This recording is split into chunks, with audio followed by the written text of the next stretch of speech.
Merhaba dostlar. Orion Games kanalına hepiniz hoş geldiniz. Nasılsınız? İyi misiniz? Umarım herkes iyidir. Geçtiğimiz sene 13 Haziran'da 1.21 Tricky Trials güncellemesiyle birlikte oyuna Trial Chambers yani deneme odaları eklenmişti. Bir sürü tuzakları olan ve birçok farklı yaratıkla mücadele edebileceğimiz bu yerlere bir yeni yaratık Breeze yani esinti ve benzersiz mekanikleri olan Maze yani topuz oyuna eklenmişti. Biz de bu bölümün ilk kısmında sınama zindanlarını arayıp sadece buralarda bulacağımız ve uğursuz sandıklardan alabileceğimiz ağır çekirdeği ve rüzgar patlaması büyüsünü bulmaya çalışacağız. Videonun ikinci kısmında ise sınırsız anahtar ve esinti çubuğu kasabileceğimiz bir farm yapacağız. Üçüncü kısımda ise her farmda yaptığımız gibi burayı harika bir build ile işaretleyeceğiz. Lafı daha fazla uzatmadan her zaman dediğimiz gibi hadi işe koyulalım. Oradan birçok materyal toplayacağız. O yüzden yanımıza 4 tane şalkır aldım. Bir de kötü kehanet şişesi farmımıza gidelim. Oradan da yanımıza kötü kehanetlerden alalım. 5 seviye olanlarını alırsak işimizi görecektir. Farmımıza geldik. Hemen aşağıya inip bakalım var mı yok mu? Emin değilim. Oo süper. 15 tane var. Bu bize fazlasıyla yeterli olacaktır. Hadi 4 seviyeleri de alalım. Belki yetmezse onları da kullanabiliriz. Şimdilik yanımıza alacağımız malzeme bunlar. Şurada bir yerde bizim bir maden girişimiz vardı. Buradan aşağı ineceğiz ve arayışımıza başlayacağız dostlar. Şu madenci kaskımızı takalım biz.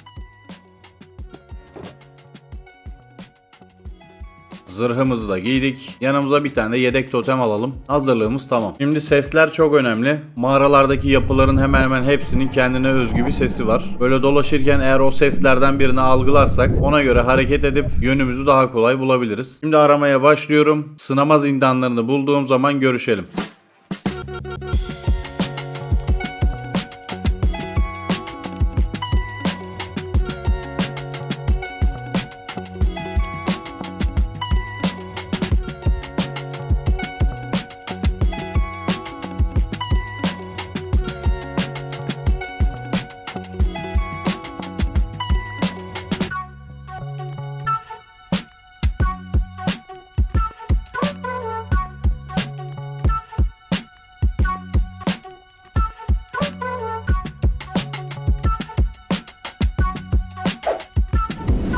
Evet uzun süre aradık ama bir türlü bir şey çıkartamadım. Buradaki portalı aktif ettim. Şimdi zindanları bulabilmek için daha kolay bir yol deneyeceğiz. Bizim köylü farmımız var biliyorsunuz. Farma gidip köylülerimizi alıp haritacı köylü yapıp bu haritacı köylülerden evimize en yakın olan sınama zindanının haritasını almaya çalışacağız. Umarım şansımız yaver gider de iyi bir köylüye denk geliriz ve bize güzel bir harita verir dostlar. İlk önce bu işi bir halledelim. Bir süredir bekliyorum ama nedense bunlar bir türlü çiftleşip yavru yapmadı dostlar. Yatakları kırdım koydum falan filan. Yine de çiftleşmediler. Şimdi buraya tekrar bir sistem kurmakla uğraşmayacağım. Onun yerine eve gidiyorum. Mutlu Gaz'ı alacağım. Onunla gidip birkaç tane köylü kaçıracağız dostlar. Şu an için öylesi daha kolay olacak gibi duruyor. Daha sonra bu köylü farmını gelip yeni köylülerle tekrar inşa edeceğim. Yanımıza kayış ve tekne alacağız.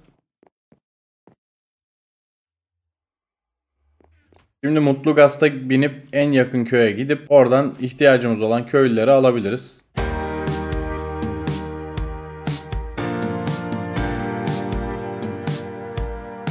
Şimdi bir tane köye geldik. Şimdi bu tekneleri aldım. Bunlara köylü bindireceğiz. Nereye gidiyorsun? Bir dur artık.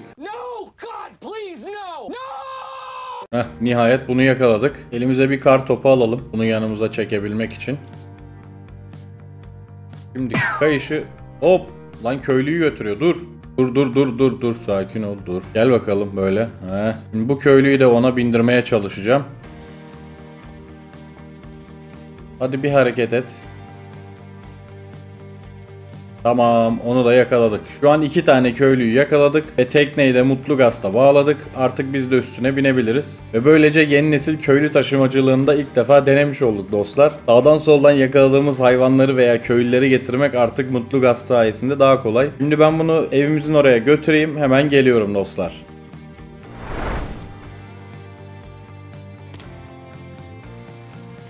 Köylüleri buraya indirdim. Bu gazı yerine bırakacağım. Daha sonra gelip köylülerle ilgileneceğiz. Şimdi buraya bir yatak atacağım önce. İş masasını da koyduğumuz gibi bakın zaten direkt bu haritacı köylüye dönüştü. Ve ilk ticaretimize başlayalım. Bakalım bize aradığımız şeyi verecek mi?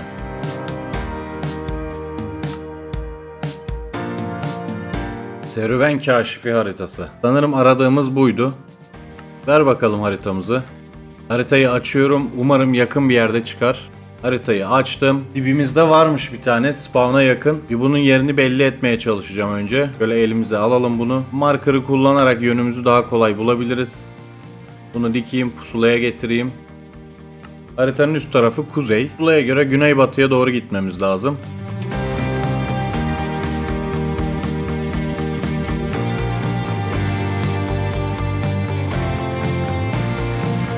Çok da yakında değilmiş. Yani 1000 blok kadar bir mesafe var. Bir de okyanusun altında görünüyor. Olsun, en azından artık yerini direkt olarak biliyoruz. Arayıp durmayacağız. Buradan aşağı dimdik ben kazacağım. Sınama zindanına vardığımda tekrar görüşelim dostlar.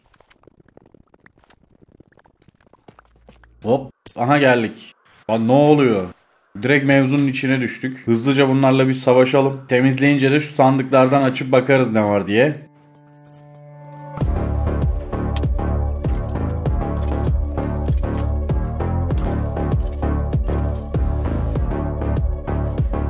Bu ilk anahtarımız. Bakalım ne çıkacak.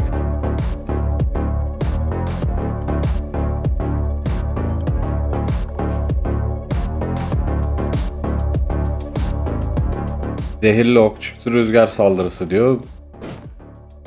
Bayağı bir yükseğe fırlatıyor bizi, güzel. Rüzgar çubuğumuz 14 tane oldu. Zehir okuna gerek yok. Bu belki işe yarar, dursun. Şimdi biz zırhlarımızı giyelim. Kendimize önce bir sağlama alalım. Bir de şu kötü kehanetlerden şimdilik 3 tane yanımıza alalım. Bu ilk geldiğimizde karşılaştığımız saldırı zayıf saldırı oluyor. Bize daha güçlü saldırılar lazım ki daha iyi ödüller alabilelim dostlar. İlk şişeyi içelim bakalım. Bizi gerçekten zorlayacak mı bu sınama zindanları? Bakın, zırhlı iskeletler falan çıktı. Sınamada olduğumuz için ekstra büyüler çıkıyor. Bakın, zehir attı, gördünüz mü? Yaratıklardan ziyade bir de böyle bir zorluğu da var. Öldürdüğümüz yerde iskeletlerin örümcek ağı bırakması sıkıntı. Bir anda yavaşlıyorsunuz, ne olduğunu anlayamıyorsunuz. Aha bakın, bize lazım olan asıl anahtar bu. Uğursuz serüven anahtarı. Bunlar lazım. Bolca lazım. Tabii bir tane yeterli olmayacak. Olsun, ilkini buradan almış olduk. Burada da onu kullanabileceğimiz şeyden var. Kasadan var. Gidip açalım bakalım oradan ne çıkacak. Düzgün bir şey var. Altın emro, zümrüt, ok. Değil misin sen ya? Bu kasadan istediğimizi alamadık. Şimdi biraz daha bu sınama zindanlarını keşfedelim. Umarım istediğimiz şeye bir an önce kavuşuruz ve bölümün ikinci aşamasına geçebiliriz dostlar. Bu arada bunları kazdığınız zaman etraf gayet aydınlık oluyor, yeteri kadar yani. Burada ne varmış? Uzun süreli zehir varmış. Bu butonlarla falan rüzgar topları etkileşime girebiliyor. O esintiler falan, yani bunları aktif edebiliyor. Savaşırken bir yandan da bunlarla uğraşmak zorunda kalabiliyorsunuz. Biraz daha derinlere inelim bakalım. Bunlar en sevmediğim spawnerlar. Zehirli örümcek spawner herhalde bu. Evet. Bunları hakikaten sevmiyorum ya. Altın havuç verdi. Bir sürü çömlek var. Bu çömlekleri kırdığınızdan da içinden güzel ödüller düşüyor diyecektim. Anahtar düştüğünü bilmiyordum bak. Beni şaşırttı anahtar. Ok falan düşüyor. Saçma sapan şeyler düşüyor genelde. Hani güzel ödül diye böyle bir rol yapacaktım ama şaşırttı beni. Burada büyük kasalardan var. Ama bizde küçük anahtar var. Aa, sandık. Elmas mı? Güzel bak. Böyle şeyler olsun bak. Bu olaya da bakalım. Ha, burada bir fight dönecek herhalde. Oo, bayağı büyük bir yer yalnız. Bunları yakalamak da zor ha.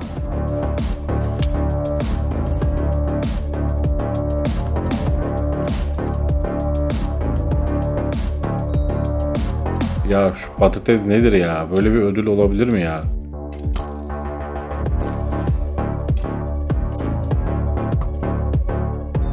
Ver ödülümü işte, böyle ya. Böyle düzgün şeyler ver.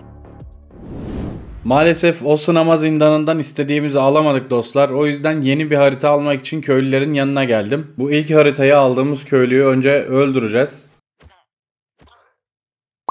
Daha sonra bunu biraz uzaklaştıracağım bu bölgeden. Aynı haritayı, aynı yeri vermesin diye. İşi biraz daha garantiye almaya çalışacağım. Yavaş yavaş bu köylüyle beraber bir uzaklara doğru gidelim bakalım. Burası yeterli olur herhalde. Önce yatağa atıyoruz. Şimdi haritacı köylümüz hazır. Zümrütümüz yok. Evet, şimdi hazırız. Ver bakalım hepsini. Harita açıldı. Şimdi haritayı alacağız. Yine pusula yapmamışız ya. Evet, ver bakalım bizim haritayı. Aynı yeri vermez inşallah. Evet, işte bu. Farklı bir harita aldık. Diğeri buradaydı. Onu atmadım. Tamamen bambaşka bir yeri gösterdi. Süper oldu. Yeni zindanımızı bulmaya doğru yola çıkalım dostlar. Bu aşamadan sonra onlarca farklı köylüden onlarca farklı harita alıp zindanları yağmalayıp 200'den fazla kasa açtım. Oyunda geçirdiğim 15 saatte başka hiçbir şey yapmadım. 15 saat boyunca sadece ağır çekirdek ve rüzgar patlaması büyülerini aradım. Bu yağmalarımızın büyük bir kısmını da yeni açtığımız Discord sunucumuzda yayın açarak yaptık dostlar. Sürekli Discord sunucumun olup olmadığını soruyordunuz. Artık var. Açıklamalardaki linkten tıklayarak direkt sunucumuza katılabilirsiniz. Takibe alırsanız açtığımız yayınlara katılıp hem muhabbet edebiliriz hem de bölümlerimizi birlikte çekmiş oluruz. Hepinizi Discord sunucumuza bekliyoruz. Şimdi videoya ağır çekirdeği bulduğumuz sahneyle devam edelim. İşte bu be. Mükemmel oldu be. Hele şükür bulduk ağır çekirdeği be. Aradığımız şeyi bulduk nihayet. Bir gündür bununla uğraşıyorum desem yalan olmaz. Çok uzun saatlerimi aldı bunu bulabilmek. Burayı yağmalasam mı diye düşünüyorum bir yandan ama sadece bulabilirsem bir iki tane daha uğursuz kasa bulup direkt buradan tüymek istiyorum. Yeter bu kadar ya. Direkt çıkıyorum buradan.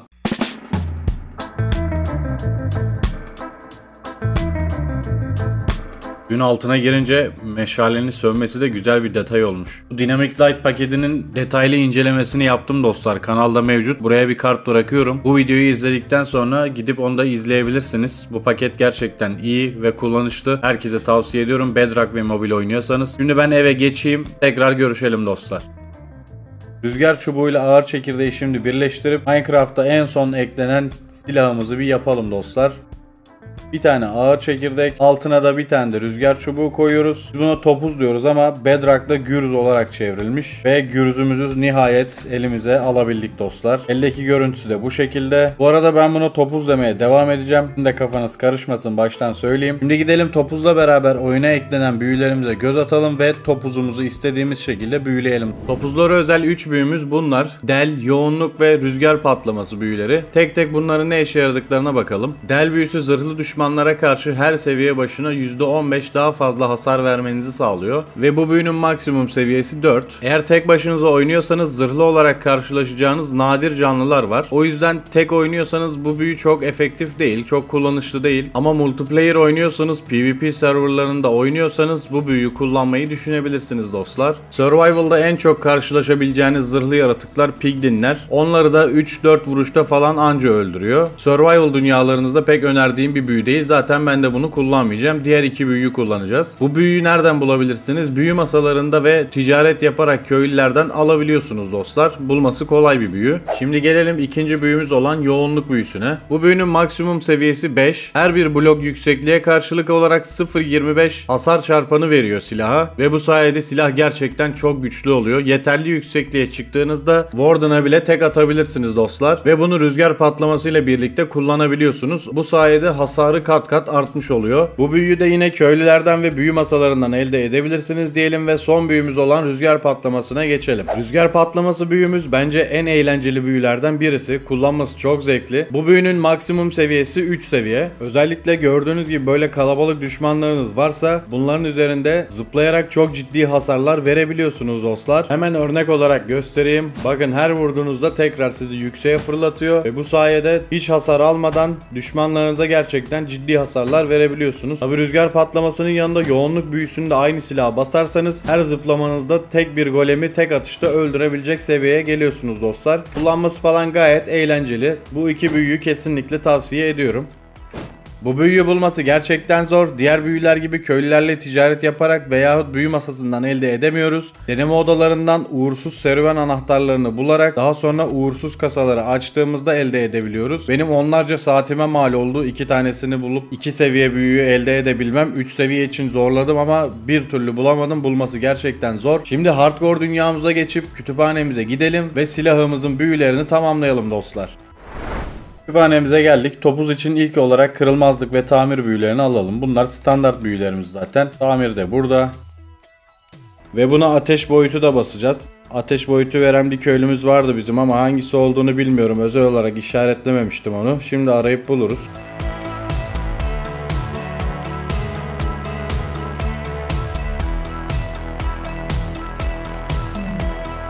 Ateş boyutumuz yokmuş. Bunu geçtik. Buraya bu büyüleri alabileceğimiz köylüler ayarlayacağım hemen. Daha sonra topuzumuzu büyüleyeceğiz ve videonun son kısmına, yani sınırsız rüzgar çubuğu ve bedava anahtar kasabileceğimiz bir farm kuracağız dostlar. Öncelikle şu büyü işlerini bir halledelim.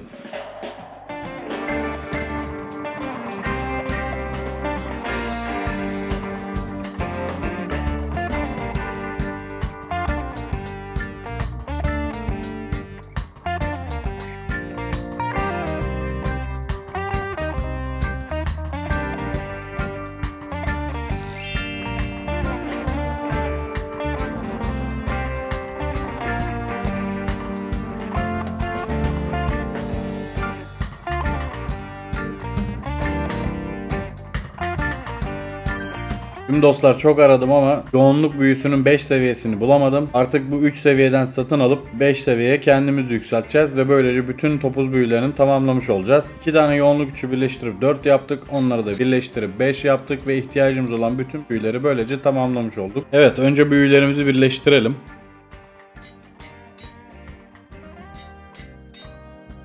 Böyle üçünü bir araya, ikisini bir araya aldık. Şimdi de topuza basıyoruz. Bunun adını değiştirelim hatta. Topuz yapalım. Ve diğer iki büyümüzü de bastığımız zaman bütün büyüleri bastığımız bir topuz elde etmiş olduk dostlar. Şimdi bunu nasıl kullanacağımızı gösterelim.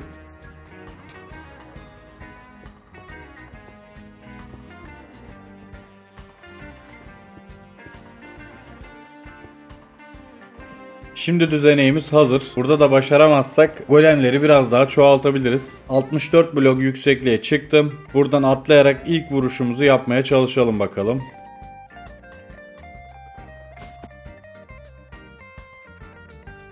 Direkt öldü bu. Topuzda rüzgar patlaması büyümüz var. Aslında bizi yukarı fırlatması lazımdı ama direkt golem öldü. Tekrar deneyeceğim. Bu sefer tutturamadım.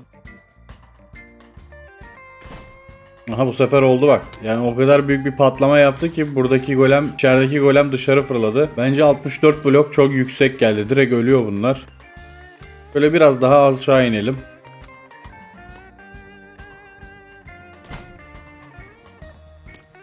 Bu silah eğlenceli kullanması falan ama gerçekten çok antrenman yapıp alışmak gerekiyor. Kolay kullanılabilen bir silah değil yani. Böyle biraz daha dar bir alana topladım hepsini. Bir de burada deneyeceğim. 1 2 3 4 5 Rekorumuz buydu herhalde. Peş peşe 5 vuruş yapabilmeyi başardık dostlar. Gerçekten eğlenceli, kullanması zevkli bir silah ama 10 üzerinden 7 diyebiliriz. Bence hala yay ve kılıç ikilisi bundan daha iyi. Bunu özel anlarda kullanacağız. İleriki bölümlerde nerede işimize daha çok yarayacak hep beraber göreceğiz dostlar. Şimdi bölümün ikinci aşamasına geçelim. İkinci bölümde sınırsız esinti çubuğu ve sandık anahtarları kasabileceğimiz güzel bir farm yapıyoruz. Malzemeleri hazırlamak için ilk önce beton fabrikamıza gidip cam işini halledelim dostlar.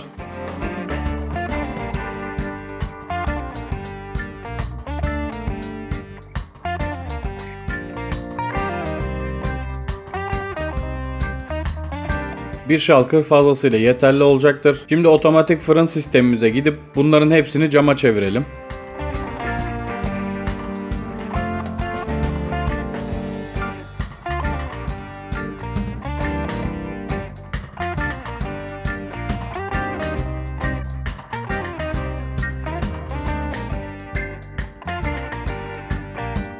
Pişirme işlerimiz bitti. Buradan bir şalkır cam alıp farmı yapacağımız yere geçeceğim. Kullanacağımız diğer malzemeleri de hızlıca ayarlıyorum.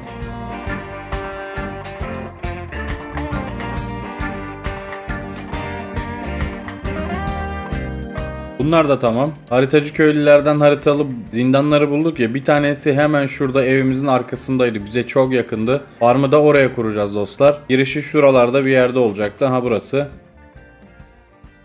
Atlayalım buradan. Oh, ne oldu lan? Buraya ben suyu yerleştirdim ama bunlar ızgara olduğu için suyu içine aldı. O yüzden biz düşme hasarı aldık. Allah'tan elimizde totem varmış. Bunlar da beni öldürecek. Sakinleşelim şöyle. Kapattık kendimizi. Zırhlarım yok. Zırhlarım olsa sıkıntı değil de. Biraz topuzla savaşmaya çalışalım. Bakalım nasıl olacak. Şimdi hazırız. Önce burayı temizlememiz lazım. Daha sonra farmı kurmaya başlayacağım. Aha bak zıplayıp vurduk ya, rüzgar patlaması efektini alabildik.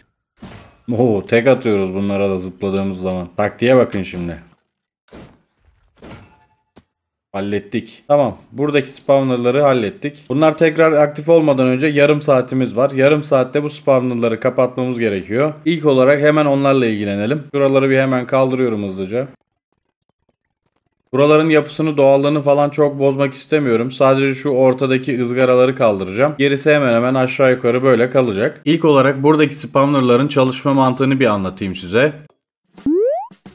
Bir spawner'ın Bedrock versiyonda 9'a 9'luk bir spawn olma alanı var. Yani önce her kenarından 4'er blok gidiyoruz ve daha sonra bütün köşeleri birleştiriyoruz. Ortada kalan boşlukları da camla doldurabiliriz. Daha sonra sadece spawnların üstü boş kalacak şekilde her yeri 2'şer blok camla yükseltiyoruz. Tam burada bir araya girmem gerekiyor. Önemli bir şey göstereceğim. Buraya geldiğimde bu spawner aktif oldu ve iskeletlerin 1-2 tanesinin böyle kenarlara gittiğini gördüm. Bunu engellemek için şöyle yapabiliriz. Önce bunu öldüreyim.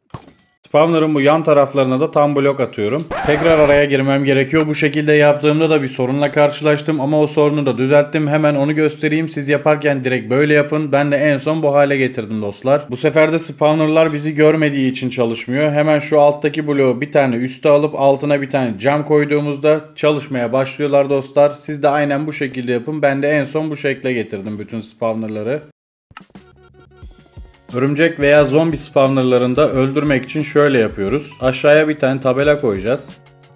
Hemen onun üstüne de bir kova lav bırakıyoruz. Her yer camla çevrili olduğu için sadece spawner'ın üstünde spawn olacak moblar. Ve buradaki lav sayesinde yanacaklar. İtemlerini de biz aşağıdan kendimize alacağız. Üstünü şöyle kapatabiliriz. Burada kasa olduğu için şöyle yandan açacağım buranın huni yolunu. Şimdi bu spawner'ın tam altını açtık. Şuraya şimdilik bir tane sandık atıyorum. Malzemeler buraya gelsin. Daha sonra bütün spawner'ların malzemelerini aynı yere toplayacağız zaten. Şimdi buradan hunilerimi uzattım. Bu tarafa geçeyim. Tam bunun altına da bir tane huni koydum. Üzerine vagon, onun üstüne de maden arabamızı atıp şu aradaki rayı kırıyorum. Buranın doğallığını bozmamak için kırdığım blokları aynı şekilde geri koyacağım. Huni ile buraya kadar bağlamış olduk. Şimdi burada spawn olan bütün yaratıkların itemlerini ve çıkan anahtarları direkt otomatik bir şekilde alabileceğiz. Bu gösterdiğim şekli sadece 2 blok yüksekliği olan moblarda kullanıyoruz. İşte esinti gibi, örümcek gibi tek blok olan moblarda daha farklı bir şey yapacağız. Şimdi hemen onu da kuralım şuraya. Burası bir esinti spawner'ı. Hemen aynı şekilde dört kenarını da çevreliyorum tekrar. Ve bütün köşelerini bağlayıp içlerini de komple dolduruyorum. Esintiler için daha farklı bir şey kuracağız. Şimdi onu göstereyim. Burayı açtım. Bir yan tarafını. Buraya bir blok atıp hemen o tarafa bakacak bir huni koyup onun da üzerine kamp ateşini koyuyorum. Buraya 2 blok cam attım. Onların önüne de düğmeleri yerleştirdim. Şimdi bu alanı komple 2 blok yüksekliğinde camlarla çevirelim.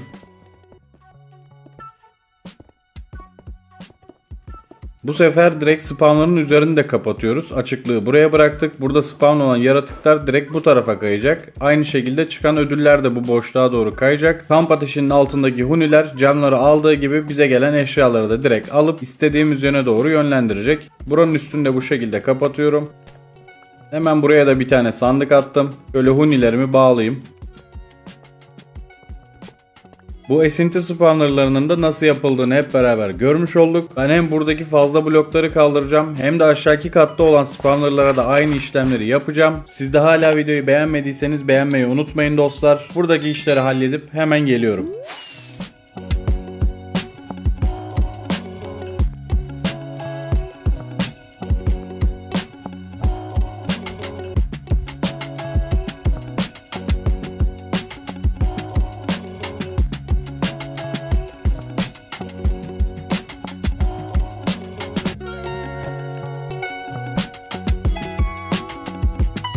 Bu odanın kurulumu bitti dostlar. Bütün spawnerları ayarladık ve hepsini tam şuraya bağladık bu sandığa. Şimdi buradan alt kata ineceğiz ve alt kattaki ayarlamalarımızı yapacağız. Direkt buradan aşağı iniyorum.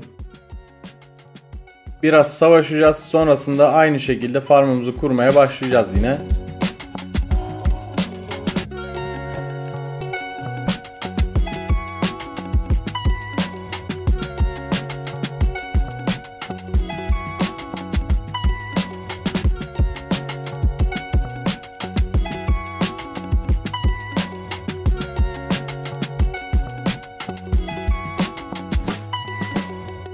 Bu katla birlikte 2 katında öldürücü sistemlerini tamamlamış olduk. Aynı zamanda hunilerimizi çektik. Eşyalarımız direkt buradaki sandıklara depolanacak. Şimdi buradaki farm için yapmamız gereken son bir şey var. Bu spawnerların çalışmaya başlayabilmesi için oyuncunun yakınından geçmesi gerekiyor. 2 katta da toplam 6-7 tane spawnerımız var. Raylarla hepsinin yanından geçip sürekli bir git gel yapacağımız bir ray sistemi kuracağız. Ve buradaki işimiz tamamen bitmiş olacak dostlar. Şimdi raylarımızı çekmeye başlayalım biz bu taraftan. Burada çok hızlı bir ray sistemi istemiyorum. Biraz yavaş yavaş çalışsın. Hem burada spawnerlar yanından geçtiğimizi daha kolay algılar. Hem de doğan moblar daha çok hasar alır. Ve böylece tek geçişte bütün mobların hepsini öldürmüş oluruz. O yüzden şu elektrikli rayları mümkün olduğunca az kullanmaya çalışacağım. 1'den 2'ye geldik. Buradan aşağı şu esintilerin oradan dönüp yukarı çıkartacağız raylarımızı.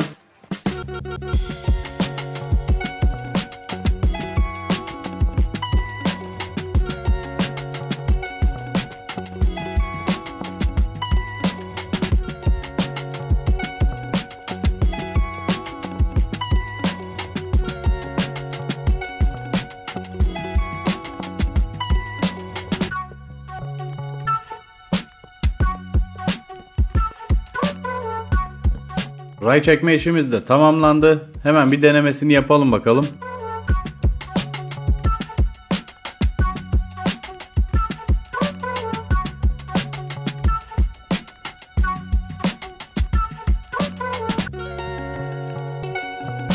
Gayet iyi oldu. Hızı falan da tam istediğimiz gibi. Ama şu an spawnerların hepsini yeni kapattığımız için bir yarım saat geçmesi gerekiyor. Bunların tekrar aktif olabilmesi için. Ben biraz bekleyeceğim. Bunların süresi dolduğunda tekrar geleceğim dostlar. Böyle bir tur atarız bakarız bütün spawnerları aktif edebiliyor muyuz diye. Hep beraber görmüş oluruz. Az sonra buradayım. Evet, yarım saat geçti. Çalıştırıp bakalım bütün spawnerları aktif edebilecek miyiz? Evet, buradakiler aktif oldu. Aşağı iniyoruz. Arkamızda kalanlar da aktif oldu şu an. Bir tek bu olmadı galiba. Bu da tam biz giderken peşimizden aktif oldu. Hepsi sorunsuz bir şekilde çalışıyor. Gördüğünüz gibi dostlar. Daha iyi ödüller alabilmek için bir tane 5 seviye kötü kehanet şişesi içtik. Onun buff'ıyla beraber çalıştırabiliyor muyuz diye bakıyorum. Evet, şu an bu şekilde spawnerların hepsini aktif edebiliyoruz dostlar. Buradaki mesela zor çalışıyor. O yüzden buraya biraz daha yaklaşıp deneyeceğim. Sizde de çalışmayan olursa bu şekilde yanına yaklaşıp bakın çalıştı şu an. Hangi noktada sizi algıladığını daha iyi gördükten sonra raylarınızı o noktadan çekebilirsiniz. Bu şekilde yaptığınız farmları kendi dünyanıza göre biraz uyarlamanız gerekiyor. Şimdi aşağıya inip farmı kurarken ne kadar malzeme kasmışız onu bir görelim. Hem de bütün malzemeler aşağı geliyor mu ona bakalım. Evet, malzemelerimizin hepsi burada birikiyor. Çok güzel, 10 tane anahtarımız olmuş bile. Bu uğursuz şişeleri ben buraya bırakıyorum. Yanımda getirmeyi unutursam falan burada yedek olarak kalsın. Şimdi videomuzun 3. ve son adımına geçelim. Her farmda yaptığımız gibi buraya da güzel bir build yapacağız dostlar. Bunları tek tek izletmeyeceğim. Her zamanki gibi sizi sinematik çekimlerle baş başa bırakıyorum. İyi seyirler.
Ve evet dostlar, bu yıldızımızı da bitirdik. Buraya en uygun ne yapabiliriz diye düşünürken esintinin en uygun olacağına karar verdim. O yüzden buraya bir esinti heykeliyle farmımızın yerini belli etmiş oldum. Bence güzel göründü. Bu etrafındaki rüzgar halkalarını da şu ince camlarla böyle çevirip yapmaya çalıştım. Gözlerini de karanlıkta o ışık paketindeki şeylerle yaptım. Değişik ışıklar vardı, onlarla yaptım. İsterseniz direkt sarı beton da kullanabilirsiniz buralarda. Aşağıya iniş çıkışımız buradan. Klasik bir su yoluyla iniş çıkış olayını yaptım burada da. Buradan atlıyoruz, hop en alt kattayız şu an. Yanımızda vagon yok. Vagon da üst katta galiba, bir bakayım. Aynen, vagon burada. Normal bir baskın başlatacağız o zaman. Tek seferde daha çok ödül almak isterseniz diğer odaları gezip oradaki spawnerları da aynen bu şekilde birbirine bağlayarak aktif edip onların ödüllerini de toplayabilirsiniz dostlar. Ben bunun yeterli olacağını düşündüm. O yüzden totalde 4 tane normal spawnerımız, 2 tane de esinti spawnerımız var burada. Bunlar bize yeter. Bakır ihtiyaç olursa bakır toplamaya gelinebilir. Çok iyi bir bakır kaynağı buralar aynı zamanda. Bütün her yerden hunilerle bağladık sistemi. Aşağı tarafta da depolama yaptık. Her şey buraya geliyor. Buradan da ruh kumu asansörüyle direkt yukarı çıkabiliyoruz hızlı bir şekilde. Buraları kapatalım. İnşaatı yaparken ve sinematik çekimlerde de bu arkadaşı kullandık bol bol. O yüzden burada duruyor kendisi. Bunu da yerine götüreceğiz. Haritayı güncellemeyi unuttuk. Hemen onu da halledelim.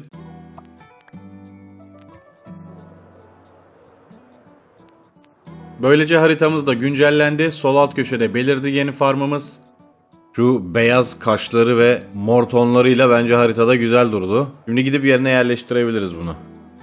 Dev haritamıza yeni bir build ve yeni bir farm eklemiş olduk dostlar. Güzel. Bu bölümlük bu kadar olsun. Videoyu beğendiyseniz beğenmeyi, kanala abone olmayı ve bildirimleri açmayı unutmayın. Hem farm hem de build hakkındaki fikirlerinizi de yorumlara yazın. Yorumlarda görüşelim. Sonraki videolarda görüşmek üzere. Kendinize iyi bakın. Hoşça kalın.